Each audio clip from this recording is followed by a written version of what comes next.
Speech at the Oxford Union went viral online after he argued that British rule had destroyed India's future. Let's see a bit of that speech. The fact is that India was already Britain's biggest cash cow, the world's biggest purchaser of British goods and exports, and the source of highly paid employment for British civil servants. We literally paid for our own oppression. We paid for our own oppression. Dr. Tharoor will be joining us very shortly for more on that. Is he right, though? Tommy has been to Liverpool, a port city which thrived on Britain's colonial growth, to find out what people there think.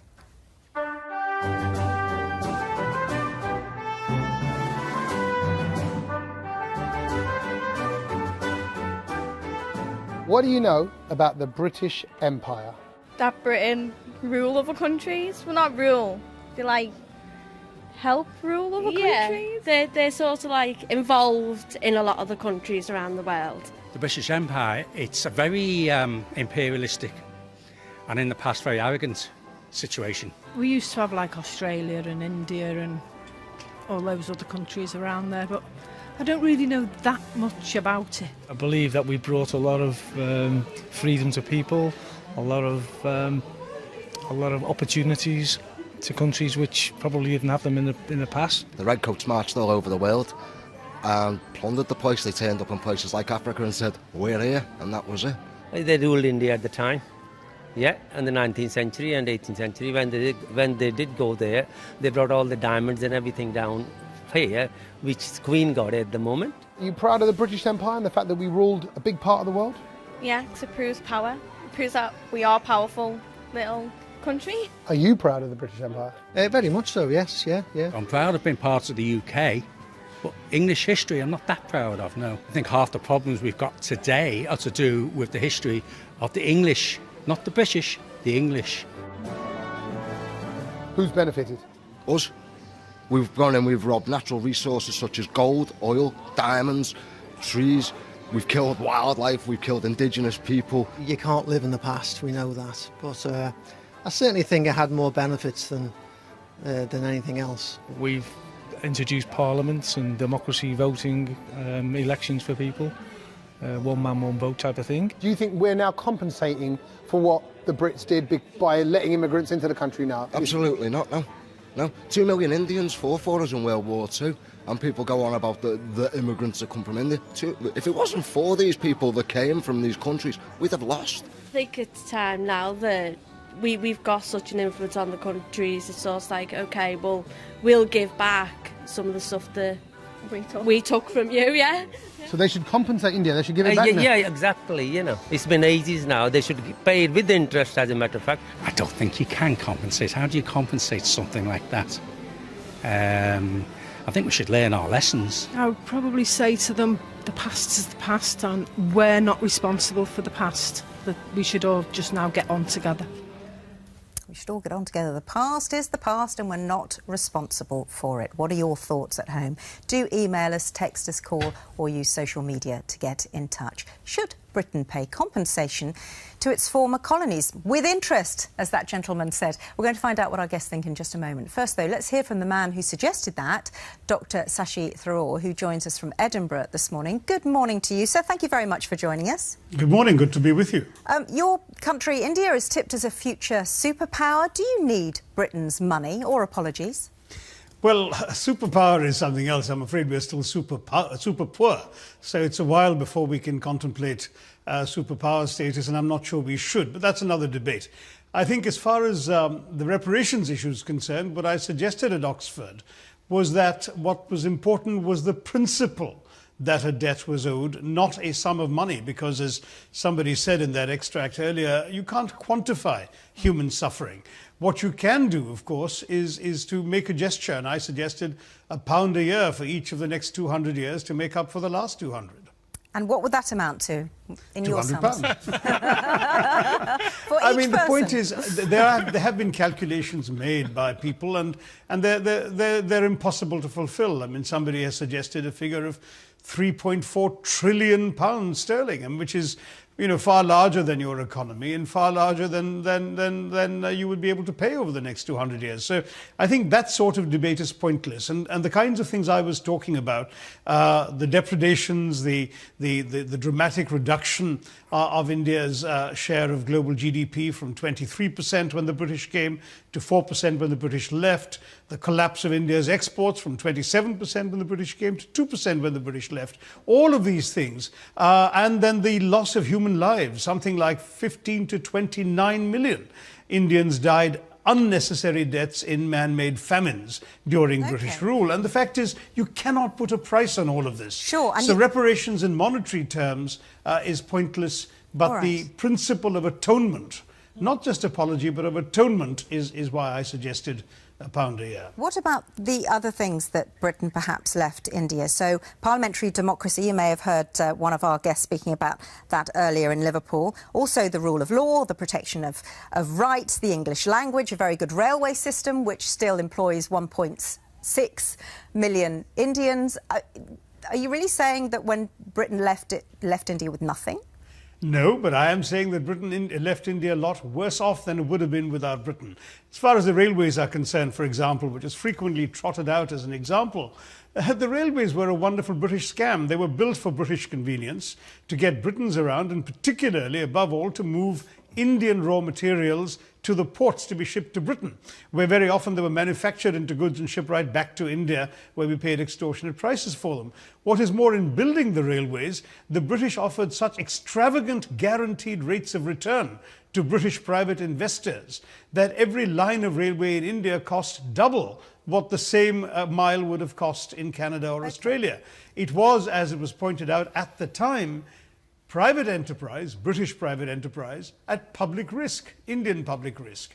It was essentially a colonial scam. It had nothing to do with the convenience of Indians or the demands for mass transport by Indians, because the railway lines were not constructed to serve that purpose. They were constructed, as everything else was, to serve British purposes. Thank you, Dr. Tharoor, for those points. Alison, Britain effectively took out more than it put in, and it's a colonial scam.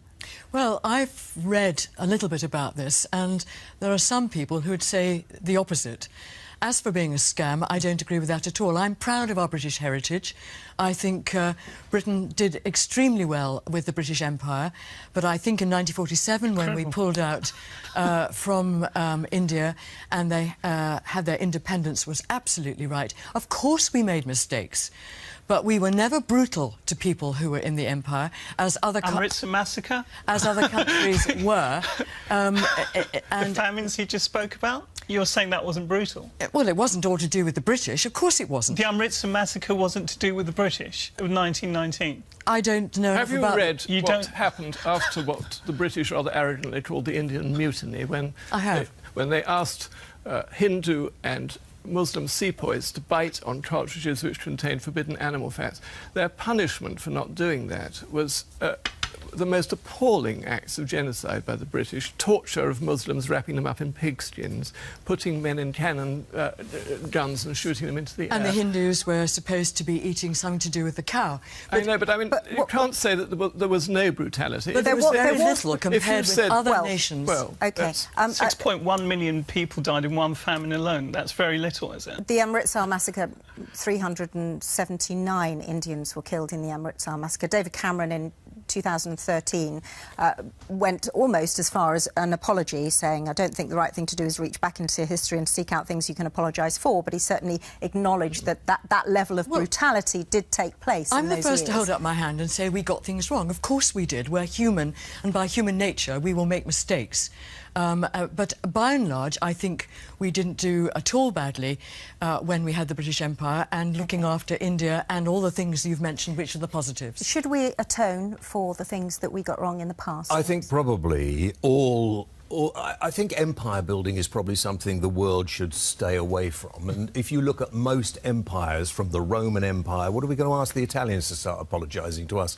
I don't think there's much point in apologising. I think that's a rather silly thing. But I don't think we should be wrapped up with the idea that Britain is better than everywhere else, that we are a great nation, that we've never done anything. We've done, I mean, go back to the Crusades, the sort of things we did to people. You know, we've moved on. Hopefully, we're living in a world that can become better than it has been. Maybe we can learn from our mistakes, and there were mistakes. I think you're right in terms of humility, but I think on top of that, you have to acknowledge, I mean, for example, in Australia, with Aboriginal Australians, with, the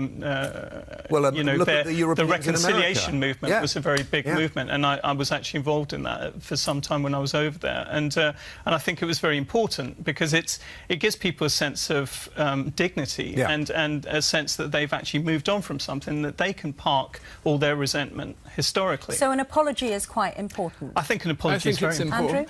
Well, the Queen apologised to the Maoris not long ago, very courteous of her, for what we'd done to the Maoris. The Maoris didn't return the courtesy and say that they'd eaten a boatload of Captain Cook's comrades, but I mean, there's no need for everybody to apologise all the time. Of course there isn't. Well, is there a reason for compensation? What I think we should be doing, and I don't agree with the MP, actually, who's just spoken, the Indian, that we can't do anything in order to compensate, because I think nearly all the problems in the world today, from the Middle East, the boat people coming over the Mediterranean and so forth, are post-colonial problems, and we should be giving far more in overseas aid. Far, far more. I mean, well, Britain gave £269 million in aid to India in 2013. Yes. You think more should be given? I don't know about the Indian economy. Where are we going to get the more money from? But I think that... It's a very wealthy country. I'm not talking about India now, but I'm talking about the people who are involved in these refugee crises, for example. They are all, in one way or another, escaping situations which were the creation of European imperial powers. We made a total mess intervening in the Middle East and continue to do so. Ditto North Africa, ditto Horn of Africa, and as European beings, and whether it was a British colony, an Italian colony, whatever it might be, we made the mess. These people, generations later, are still suffering from it. So therefore, we are obliged to help, not just with apologies, which of course are right, but with a crippling level, in my opinion. We should be prepared to reduce our own wealth in this country and help other people in the world who are suffering post-colonial problems. Yeah, I don't necessarily think reparations are always the way to go, because obviously that led to the rise of nationalism in Germany when they were paying war reparations to America. But I think, and that's obviously very dangerous. But my point is, you don't want to build resentment in the country, but at the same time, you have to acknowledge something that for me was a fundamental wrong. And I think, and that's what I'm talking about in other countries. And I think that where that has happened, it's given more of a sense of, like I said, dignity to the people. Dr. Tharoor, can I come back to you? Is this a big issue in India? Do Indian people tell you that this is what they want? They want apologies, and in some cases they would like some form of reparation? Well, actually, I'm afraid, I'm guilty of having made it one. It wasn't a big issue. This was the topic dreamed up by the bright students at the Oxford Union for their debate. But when my video went viral, it certainly ignited a national debate. And there was overwhelming public sentiment in favour of my argument, and the Prime Minister himself, no less, spoke publicly in support of what I'd had to say. So it did turn out to be a bigger issue, and I suppose the fact that we're discussing it now on the BBC suggests that it has ignited some reflection in various parts of the world. If I could comment on a couple of things that were said earlier. The Amritsar massacre, for example, Jallianwala Bagh, was actually took 1,741 victims, not just the 300-odd you mentioned. And the tragedy is that this was done to a group of completely unarmed protesters who were protesting a particularly iniquitous law imposed by the British commanding officer, General Dyer, which obliged Indians to crawl on all fours through a street. And they'd gathered to protest this absurd instruction when he opened fire and killed so many of them. So it really, this is the kind of brutality we've seen, I'm afraid, the destruction of the textile weavers' livelihoods in Bengal, when many weavers' thumbs were cut off and their looms were smashed so they couldn't continue their livelihoods. Dhaka, now the capital of Bangladesh, was depopulated. Do you not think that those atrocities, sorry to interrupt you and forgive me, but when David Cameron went on a visit to Amritsar, he did say, we're dealing with something here that happened a good 40 years before I was born, and the British government rightly condemned it at the time. So do we need to keep atoning and saying sorry for things that happened way, way in the past? But would you say the same thing to the Chinese and the Koreans who are demanding apologies from the Japanese right now? The fact is, there's hardly anyone alive in Japan who was responsible for any atrocity committed during the Japanese occupation of these countries. But the principle is important. We all remember, I think, of my generation, that historic picture of Willy Brandt on his knees at the Warsaw Ghetto in Poland. I mean, he was a socialist. He had nothing to do with Nazi crimes. But the fact is, today's Britain was built on the proceeds of its rapacity in India in great part, and not just India, and the other colonies as well. You know, the Jane Austen novels and the lifestyle they depicted were made possible by money from the plantations in the Caribbean. Alison just wanted to come back on one point. The people of Britain, it seems to me, are living today as the heirs of this iniquity and this colonial exploitation, Alison, and therefore they can't really say that they have nothing to do with it. I do agree they don't have to pay for it in a monetary sense. Okay. I would like to say, what about the corruption that's present in India at the moment? I've lived in India for a year, and I know the corruption was absolutely appalling. It hasn't changed. India could be much better for the people who are so poor if they looked after their own in a far better way. And if we give money in reparation, if that was to happen, where will it go? It'll go into pockets of people and line their pockets. It will not help the poor. All right, Tommy, what are people Sian, saying it's trending online on social media. Lots of comments. Do look up the hashtag if you want to see what some of the other comments are. But George here saying, Britain is arguably the most invaded country in the world. So are we now going to sue the Celts, the Romans, the Saxons, the Vikings and the Normans for attacking Britain? That's brilliant. Also, Jason saying, pay them for what? Building their nation. Every other country in the area is in a right state except for the former colony India. Coincidence? He doesn't think so. Baraz is saying, don't stop with India. All the other victims of the empire, including Kenyan and other former colonies, should also be compensated. And Paul has got in touch and he's saying, we should be made to pay for compensation. We should be made to pay compensation for the upheaval that we leave behind when a country is no longer useful to us. Tommy, thank you very much. Mentioned Kenya, of course. There was compensation for the Mau Mau uprising, which was paid in 2013. That was £20 million. But I quite like that text as well, saying, are we going to sue the Romans and the Vikings and the Saxons? I mean, where do you stop, Andrew? Well, I don't think it would be much use suing the Italians at the moment, poor things, because I don't think they've got very much money. But we could try beating up the Celts again, I suppose, if you wanted to. No, we've had enough beating up, thank you very much. Thank you. Thank you to all of you and to you at home as well. And thank you to Dr. Tharoor for joining us there from Edinburgh.